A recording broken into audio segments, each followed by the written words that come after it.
말씀을 어떻게 들을 것인가는 제목으로 새벽 말씀을 전하겠습니다. 어제는 씨 뿌리는 자의 비유 말씀을 통해 4가지 마음밭에 대해서 묵상했습니다. 길가밭이냐, 바위 위, 즉 돌밭이냐, 가시떨기냐, 좋은 땅이냐, 4종류의 땅이 나왔습니다. 결과적인 차이점이 무엇이었나요? 열매를 맺느냐, 못 맺느냐였습니다. 먼저 나오는 3가지 땅에서는 말씀의 씨가 뿌려졌으나 열매를 맺는 데까지 이르지 못합니다. 마지막 좋은 땅에서만 결실을 거두게 되었습니다. 예수님의 말씀을 많은 사람들이 듣지만 각 사람의 마음 상태에 따라 결과가 다르다는 것을 가리킵니다. 좋은 땅의 해석이 15절에 나옵니다. 좋은 땅에 있다는 것은 착하고 좋은 마음으로 말씀을 듣고 지키어 인내로 결실하는 자니라. 좋은 땅을 착하고 좋은 마음 상태로, 그래서 받은 말씀을 듣고 지키어 인내로 결실하는 자라고 해석하시고 있습니다. 말씀을 듣는 태도가 얼마나 중요한지를 강조하시는 것으로 볼 수 있습니다. 오늘 본문에도 말씀을 듣고 말씀을 대하는 태도에 대한 일화가 나오고 있습니다. 19절에서 21절에 보면 예수님의 친가족들이 예수님을 찾아온 것을 볼 수 있습니다. 19절, 예수의 어머니와 그 동생들이 왔으나 무리로 인하여 가까이 하지 못하였습니다. 예수님 주변에 많은 사람들이 몰려 있어서 예수님의 가족들이 가까이 올 수 없는 상황이었습니다. 그래서 20절, 어떤 이가 알려주죠. 당신의 어머니와 동생들이 당신을 보려고 밖에 서 있나이다. 그러자 예수님은 일견 매정해 보이는 말씀을 하십니다. 21절, 내 어머니와 내 동생들은 곧 하나님의 말씀을 듣고 행하는 이 사람들이라 하시니라. 여기 있는 사람들이 바로 내 가족이다. 예수님은 자기 친가족을 밖에 세워두고 뜻밖의 말씀을 하신 것입니다. 어떻게 보면 불효막심한 발언입니다. 그런데 부모 자녀 관계에 있어서 살이 안 맞게 보이는 이 언행은 그 이전에도 종종 보이셨습니다. 유년기 시절 12살 아이였을 때 예수님은 자기를 찾아 3일 동안 온통 헤매다 찾아온 부모에게 매정한 말을 하셨죠. 누가복음 2장 49절에 어찌하여 나를 찾으셨나이까? 내가 내 아버지 집에 있어야 될 줄을 알지 못하셨나이까? 아직 아이지만 예루살렘 성전에 있으면서 자신의 신분을 분명히 인식하고 계셨던 겁니다. 즉 하나님의 아들로서의 신분을 분명히 밝히십니다. 아직 공생애를 시작하지 않으셨지만 공인으로서의 사명이 뭔지라는 것을 아시고 그것을 드러내시는 거죠. 그리고 사적으로 돌아가서는, 즉 집에 돌아가서는 부모님에게 순종하는 예수님의 모습을 볼 수 있습니다. 누가복음 2장 51절에 예수께서 함께 내려가사 나사렛에 이르러 순종하여 받드시더라. 또한 공생의 끝자리인 십자가에서 돌아가실 때 어머니 마리아를 생각한다면 어머니 보는 데서 죽음을 맞이하는 게 얼마나 큰 불효인지 모릅니다. 어머니의 마음을 후벼 파는 일이죠. 그러나 예수님은 공적 대사명을 위해 십자가에서 죽으셨습니다. 다만 그 달리신 십자가에서 자신이 할 수 없는 부모 봉양을 사랑하는 제자에게 부탁하셨습니다. 요한복음 19장 27절에 또 그 제자에게 이르시되 보라 내 어머니라 하신대 그때부터 그 제자가 자기 집에 모시니라. 이렇게 예수님은 혈연 관계를 완전히 무시하신 게 아닙니다. 본문에서도 부모 공경의 마음이 없어서가 아니라 육신의 가족이 찾아온 것을 계기로 해서 전혀 다른 성격의 가족에 대해 가르치시고자 한 것으로 이해해야 합니다. 그러므로 21절, 하나님의 말씀을 듣고 행하는 자가 내 가족이라고 하시는 것은 공적인 가르침이며 공적인 선포입니다. 예수님은 하나님 나라가 어떤 성격의 나라인가를 밝혀주시는 겁니다. 천국이 혈통과 상관없는 나라임을 가르쳐 주십니다. 땅의 세상 나라와 달리 혈연, 민족, 어떤 배경을 초월하는 다른 원리에 의해 이루어지는 나라가 하나님 나라요, 천국이라는 겁니다. 하나님 나라 백성, 그 나라의 가족으로 받아들여질 수 있는 가장 중요한 기준이 무엇이냐? 하늘나라 백성과 세상나라 백성을 가르는 기준은 무엇인가 했을 때 오늘 본문의 문맥은 하나님 말씀에 대한 태도가 판가름한다는 겁니다. 하나님 백성은 말씀을 들을 때의 반응이 세상에 속한 사람과 다릅니다. 말씀을 들을 때 말씀이 심령에 심겨지고 자라게 됩니다. 야고보서 1장 21절에 이렇게 말씀하죠. 너희 영혼을 능히 구원할 바 마음에 심어진 말씀을 온유함으로 받으라. 마음에 심어진 말씀을 온유함으로 받을 때 영혼을 구원하는 역사가 일어난다고 합니다.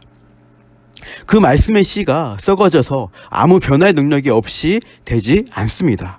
베드로전서 1장 23절 너희가 거듭난 것은 썩어질 씨로 된 것이 아니요 썩지 아니할 씨로 된 것이니 살아있고 항상 있는 하나님의 말씀으로 되었느니라. 살아있는 말씀이 전인격적으로 역사하여 심령의 변화를 일으키게 됩니다. 그 변화가 거룩하게 되어가는 방향으로 일어나죠. 그게 성화이며 말씀의 씨가 결실하게 된 열매라는 겁니다. 그런데 말씀에 대한 태도를 강조하다가 잘못된 이해를 할 수 있어서 높아심에서 말씀드립니다. 누가복음 8장 15절 말씀을 듣고 지켜 인내로 결실하는 자, 8장 21절 말씀을 듣고 행하는 사람들이 예수님의 가족이 된다는 말씀에서 선한 행동으로 순종하고 지키는 사람만이 구원받는다는 행위 구원론으로 해석하면 위험합니다. 과거 큰믿음교회, 지금은 사랑하는 교회라고 하는 거기서 설교하는 변승우 목사가 있습니다. 산상수훈을 참 많이 강조하는데 그 이유가 행위 구원을 강조하기 위함입니다. 마태복음 7장 21절에 주여 주여 하는 자가 천국에 들어갈 것이 아니오 하늘에 계신 아버지 뜻대로 행하는 자라야 들어간다는 본문을 설교하면서 문자 그대로 하나님 뜻대로 행하는 자가 천국에 들어간다고 하더군요. 그 의미는 무엇인가? 반대로 하나님 뜻대로 행하지 않으면 죄를 짓게 되면 구원이 박탈된다는 논리입니다. 그래서 지옥 가는 목사, 직분자, 교인이 아주 많다는 것을 강조합니다. 변승우 목사의 설교는 예수님의 말씀 그대로를 인용해서 말씀 그대로 따라야 한다는 것을 설교하니까 강하고 힘이 있습니다. 그런데 이렇게 반박할 수 있습니다. 예수님의 말씀을 문자 그대로 따라야 한다면 손과 발로 범죄하게 되었을 때 찍어 내버리라는 말씀, 눈으로 범죄했을 때 그 눈을 빼어버리고 한눈으로 천국 영생에 들어가라고 하신 말씀은 어떻게 적용해야 할까요? 그러므로 예수님의 말씀을 그런 식으로만 해석하고 적용해서는 위험한 것입니다. 강조하기 위한 과정법의 수법도 쓰시고 오늘 본문처럼 비유의 말씀도 많이 사용하시기 때문입니다. 오늘 본문도 말씀을 듣고 행위적으로 완전히 지켜서 구원에 도달할 수 있다는 의미가 아님을 아셔야 합니다.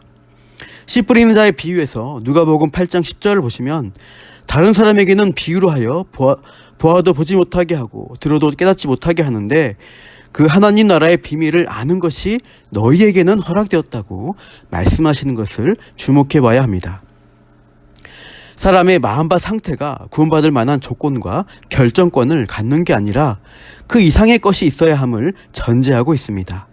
즉 하나님이 비밀을 알도록 허락한 택한 사람들이 있음을 가리키고 있습니다. 천국 비밀을 알도록 허락된 택한 백성이기에 말씀의 씨가 그 심령에 심겨지고 자라고 열매 맺는 자리까지 나아가게 된다는 뜻입니다.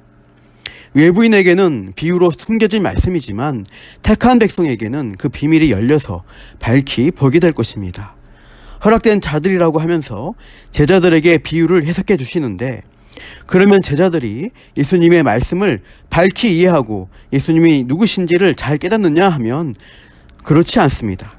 어떻게 보면 돌밭이나 가시덤불에 떨어진 마음밭 같은 행태를 보이기도 합니다. 22절 이후에 갈릴리 호수를 배 타고 건너다가 광풍을 맞닥뜨려 침몰 위기에 처했을 때 제자들은 우리가 죽게 되었다고 심히 낙담하면서 믿음 없는 태도를 보여줍니다.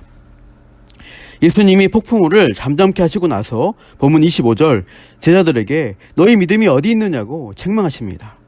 제자들은 그가 누구이게 라고 하면 놀랄 뿐입니다. 공생의 절정의 자리인 예루살렘을 향하면서도 제자들은 매번 누가 크냐며 자리다툼을 하는 속물근성을 보여줄 뿐입니다. 이렇게 제자들의 믿음의 수준, 말씀을 듣고 알고 순종하는 수준이 많이 부족합니다. 그런데 장차 앞으로 어떻게 되나요? 예수님이 돌아가시는 자리에까지 제자들은 진리에 대한 분명한 확신이 없었습니다. 그러나 부활하신 예수님을 만나고 성령 강림 후에는 담대한 증인으로 세워져 복음과 하나님 말씀을 땅끝까지 밝히 증거하는 사명자가 되는 것이죠. 이런 큰 그림에서 다시 오늘 본문 처음에 나오는 등불 비유를 이해할 수 있습니다. 등불을 켜서 등경 위에 두는 것은 뭐냐? 집에 들어가는 자들로 그 빛을 보게 하려 함이라. 비유의 말씀의 목적은 감추려는 것이 아니라 드러내고 알려지게 하려 함이라는 거죠. 17절, 숨은 것이 장차 드러나지 아니할 것이 없고 감추인 것이 장차 알려지고 나타나지 않을 것이 없느니라. 지금은 비유로 가르치고 예수님의 치유 사역 위주로 육신의 질병을 고치는데 치중하는 것으로 보이지만 궁극적으로 이루실 사역의 목적이 장차 드러나게 알려지고 나타나게 될 것을 예고하십니다. 세례 요한이 오해한 것처럼 육신의 질병을 치유하는 기적만이 사역의 목적이 아니라는 겁니다. 영혼의 질병인 죄의 문제를 해결하여 죄에 빠진 인류를 구원하시는 것이 최종 목적입니다. 그 목적을 암시하는 사역으로서 나병 환자를 깨끗하게 하고 죽은 아들을 살리는 기적을 행하시고 있는 것이죠. 그래서 영적 나병 환자, 영적으로 죽은 자를 살리시겠다는 겁니다. 아직은 제자들이 예수님의 사역과 말씀에서 그 비유의 본질을 다 알지 못합니다. 그러나 이 감춰진 말씀의 씨앗이 장차 성령의 역사로 깨달아지고 자라서 열매 맺는 하나님 나라의 일꾼으로 만들게 될 것을 우리는 기대할 수 있습니다. 그래서 18절 말씀을 우리가 어떻게 이해해야 할까요? 누가복음 8장 18절, 그러므로 너희가 어떻게 들을까 스스로 삼가라. 누구든지 있는 자는 받겠고 없는 자는 그 있는 줄로 아는 것까지도 빼앗기리라 하시니라. 말씀을 어떻게 들을까 스스로 삼가라. 하나님의 택하심으로 성령의 은혜를 받는 자들은 말씀을 잘 듣습니다. 다 이해하고 깨닫지 못하더라도 그 말씀이 심령에 남아서 역사하게 됩니다. 말씀을 계속 들어도 여전히 부족한 성품과 연약함을 보일 수 있습니다. 완전한 순종이 잘 안 됩니다. 그러나 들려진 그 말씀이 썩어서 없어지는 것이 아니라 점차 자라납니다. 자라나서 우리 심령 가운데 역사하여 거룩한 변화를 일으키게 되고 비밀한 그 말씀이 열매로 분명히 드러나게 되는 것이죠. 하나님의 택한 백성에게는 그 성화의 열매를 기대할 수 있습니다. 성령께서 역사하시기에 말씀을 가진 자는 더욱 받아서 깨닫고 순종하게 되어집니다. 그러나 성령의 역사가 없는데 진리를 가지고 있다고 착각하는 바리새인과 같은 자들은 다 빼앗겨 버릴 것입니다. 오늘도 우리가 하나님의 말씀을 어떻게 들어야 할까요? 성령의 역사를 구하면서 다 이해되지 않더라도 사모함으로 하나님의 말씀을 내 심령에 심고 품으시기를 바랍니다. 그렇게 은혜에 맡기며 사모하는 자에게 결국 싹이 트고 자라서 놀라운 변화와 하나님의 살아계심이 나타나게 될 것입니다. 오늘도 이렇게 하나님 말씀 앞에 나아가시는 저와 여러분 되시기를 축복합니다. 기도하겠습니다. 하나님 아버지, 오늘도 하나님 말씀을 들을 때 부족한 우리 심령에 성령의 은혜를 부어주셔서 생명의 말씀이 심겨지고 자라서 열매 맺는 데까지 이르도록 도와주옵소서. 겸손히 하나님 말씀에 귀 기울이며 은혜에 맡기는 하루 되게 하옵소서. 감사하며 이 모든 말씀 예수님의 이름으로 기도합니다. 아멘.